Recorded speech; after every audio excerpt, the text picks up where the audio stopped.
अस्सलाम वालेकुम नाज़रीन। पाकिस्तान और बांग्लादेश के दरमियान दूसरे क्रिकेट टेस्ट मैच में क्या कुछ हुआ, मुकम्मल तफसील जानने के लिए इस वीडियो को एंड तक ज़रूर देखिएगा।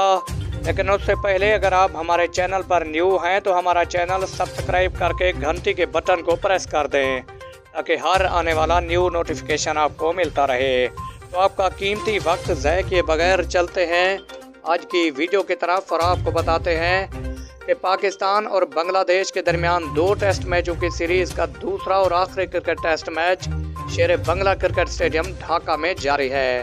पाकिस्तान ने मैच के चौथे रोज 300 रन बनाए और 6 खिलाड़ी आउट पर इनिंग्स डिक्लेयर कर दी। जवाब में बांग्लादेश क्रिकेट टीम की बैटिंग रेत की दीवार साबित हुई। बांग्लादेश ने 7 विकेटों के नुकसान पर 76 रन बना लिए।